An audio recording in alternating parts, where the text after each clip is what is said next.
നമസ്കാരം. പ്രധാന വാർത്തകൾ.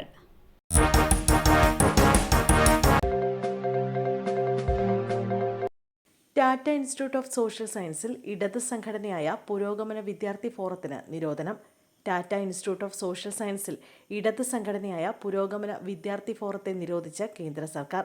SFI കേന്ദ്ര കമ്മിറ്റിയിൽ അഫിലിയേറ്റ് ചെയ്തിട്ടുള്ള PSFനെയാണ് നിരോധിച്ചത്.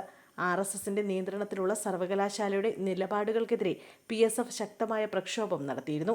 ഇതിന് പിന്നാലെയാണ് നിരോധനം. തിങ്കളാഴ്ച വൈകിട്ടാണ് രജിസ്ട്രാർ അനിൽ സുധർ നിരോധന ഉത്തരവ് പുറത്തിറക്കിയത്.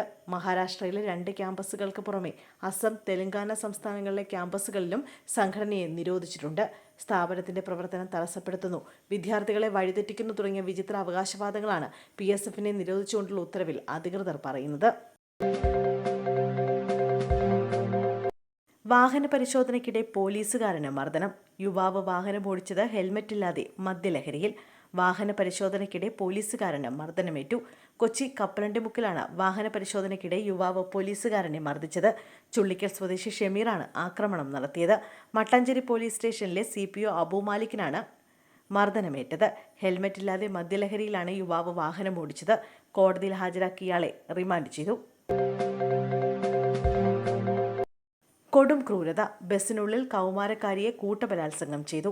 ഡ്രൈവർമാരും കണ്ടക്ടറുമടക്കം 5 പേർ അറസ്റ്റിൽ. ബസ്സിനുള്ളിൽ കൗമാരക്കാരിയെ കൂട്ടബലാത്സംഗം ചെയ്തു.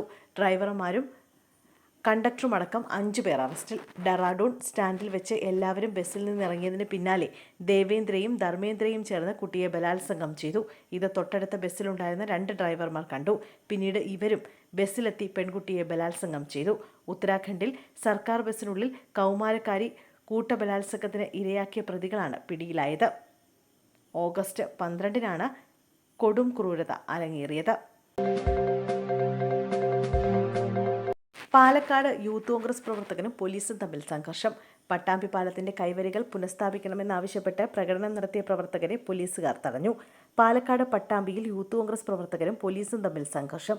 പട്ടാമ്പി പാലത്തിന്റെ കൈവരികൾ പുനഃസ്ഥാപിക്കണമെന്നാവശ്യപ്പെട്ട് പ്രകടനം നടത്തിയ പ്രവർത്തകരെ പോലീസ് തടഞ്ഞു. ഇതിനെ തുടർന്നാണ് സംഘർഷമുണ്ടായത്. കനത്ത മഴയിൽ വെള്ളത്തിൽ മുങ്ങിപ്പോയ പട്ടാമ്പി പാലം ഓഗസ്റ്റ് 6-നാണ് തുറന്നത്. നിബന്ധനകൾക്ക് വിധേയമായി വാഹന ഗതാഗതത്തിന് തുറന്നു കൊടുക്കാനാണ് ജില്ലാ കളക്ടർ ഉത്തരവിട്ടിരുന്നത്. ഒരു സമയം ഒരു ഭാഗത്തുള്ള വാഹനങ്ങൾ മാത്രം കടത്തിവിടണമെന്നും പാലത്തിന് മുകളിൽ ആവശ്യമായ സുരക്ഷയും ഒരുക്കാനും നിർദ്ദേശം നൽകിയിരുന്നു. മഴയിൽ മുങ്ങിപ്പോയ പാലത്തിന്റെ കൈവരികൾ പുനഃസ്ഥാപിക്കണമെന്നാവശ്യപ്പെട്ടായിരുന്നു യൂത്ത് കോൺഗ്രസ് പ്രകടനം നടത്തിയത്. തൃശൂരിലെ പുലിക്കളി നടത്താൻ സർക്കാരിന് അനുമതി. ഉത്തരവ് തൃശൂർ കോർപ്പറേഷന് കൈമാറി. മുണ്ടക്കൈ ദുരന്തത്തിന്റെ പശ്ചാത്തലത്തിൽ മാറ്റിവെക്കാൻ തീരുമാനിച്ച തൃശൂരിലെ പുലിക്കളി നടത്താൻ സർക്കാരിന് അനുമതി. പുലിക്കളി സംഘങ്ങളുടെ പ്രതിഷേധത്തെ തുടർന്ന് അനുമതി തേടി മേയർ MK വർഗീസ് സർക്കാരിന് കത്തയച്ചിരുന്നു.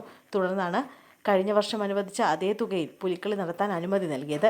എല്ലാ ഒരുക്കങ്ങളും പൂർത്തിയാക്കിയ ശേഷം പുലിക്കളി വേണ്ടെന്ന് വെച്ച തൃശൂർ കോർപ്പറേഷന്റെ നടപടിക്കെതിരെ ശക്തമായ പ്രതിഷേധങ്ങളാണ് വിവിധ പുലിക്കളി സംഘങ്ങൾ ഉയർത്തിയത്. ഇതോടെ വിഷയത്തിൽ സർക്കാർ നിലപാട് തേടി തദ്ദേശ വകുപ്പ് മന്ത്രിക്ക് മേയർ MK വർഗീസ് കത്തയച്ചു. പുലിക്കളി വേണ്ടെന്ന് വെച്ചാൽ ഓരോ സംഘങ്ങൾക്കും 3 ലക്ഷം രൂപയിലധികം നഷ്ടമാകുമെന്നും വിപണിയിൽ ഉൾപ്പെടെ തിരിച്ചടി ഉണ്ടാകുമെന്നായിരുന്നു ചൂണ്ടിക്കാട്ടിയത്. ഈ പശ്ചാത്തലത്തിൽ മുൻ വർഷത്തെ അതേ തുക അനുവദിച്ചുകൊണ്ട് പുലിക്കളി നടത്താനാണ് തദ്ദേശ സ്വയംഭരണ വകുപ്പ് മന്ത്രി MB രാജേഷ് അനുമതി നൽകിയത്.